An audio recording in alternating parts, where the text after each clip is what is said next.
what's up guys? My name is Joel, I'm a teacher here at Solex, and today we are going to continue our last video and we are going to talk about infinitives.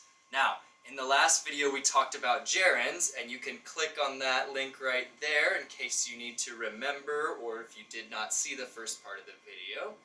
Next we'll talk about the second half, infinitives, and I hope you enjoy it. Okay, so remember an infinitive is the word to plus a verb after it. And it also acts kind of like a noun does, similar to a gerund. So here you can see that an infinitive can sometimes be the subject. Now, this is more of a formal academic style of writing. You do not hear this as much as you do gerunds. For example, you would usually hear someone say, reading is fun, not to read is fun. That sounds a little bit older and a little bit more academic, but I don't want to lie. Not a liar. Sometimes you will see an infinitive in the subject. More commonly, you will see an infinitive as the object. That is definitely more common. For example, I like to read. The infinitive is the object, right? Right. Okay. Now this next one is a very common way that infinitives are used.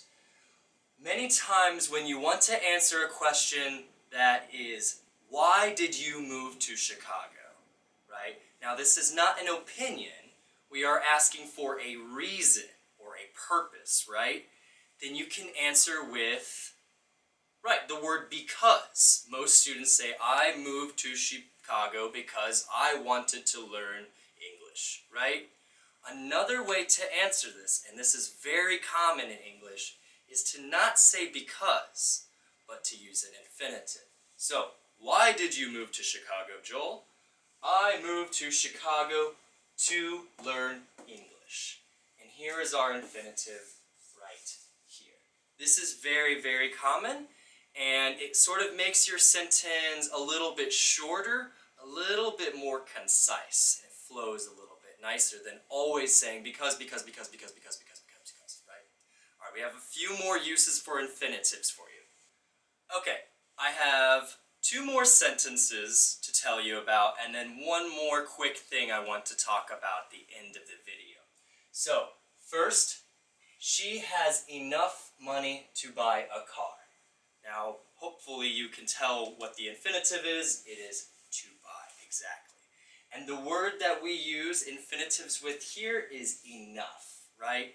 This means that you are able to do something because you have enough of something else, right? Money here is, of course, a noun, right? She has enough money to buy a car. Car costs $5,000. She has $5,000. You can also use this with adjectives. So you could say, for example, she is rich enough to buy a car. The adjectives go before enough, and the nouns will go after enough. Don't forget to always use that infinitive after that word enough, okay? Good. Next example uses this word to. Now, a lot of my students misuse this word to. They use it like the word very. So, for example, they will say, it is very beautiful outside, but they will actually say, it is too beautiful outside. Too beautiful outside means that it's so beautiful that you cannot go outside. It's a negative thing. It doesn't make any sense, right? So, if you say that I am too hot, that means that you need to leave the room because you are uncomfortable. This is very similar. He has too much homework to do tonight. Now, this is not saying he has a lot of homework. No. This means he has too much homework. He has so much homework. He cannot do it all, right? Remember, this when we use to like this, it doesn't mean also. It doesn't mean very. It's a negative thing. It's not good. So he has too much. I use the word much because homework you cannot count, right? If I said assignments, I would say too many assignments to do tonight. And of course, here is my infinitive, to do. after this too much and then a noun, then you will use the infinitive again. Okay? The last thing I want to say about infinitives is we use them also with the word how. For example, I know how to speak English. You probably already use this one. It's something you learn very often when we say know how to do something. That's the other time that we use infinitives.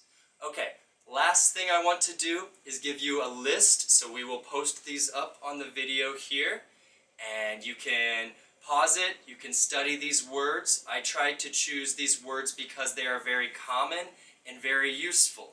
There are more. This is not the complete list. And again, remember, these are some for gerunds only, some for infinitives only, and some for both gerunds and infinitives. Those are rather easy to use. Okay guys, I hope this helped you. I know this topic can be kind of difficult. My advice is to practice, practice, practice, practice. Read a lot, listen a lot, speak a lot, and of course in no time you will be speaking English just like I am now. If you like this video, please actually click the like button somewhere down below. I don't know where it's at. If you really like this video, then subscribe to Solex and you will get more from me and all the other teachers here. Alright, see you next time guys.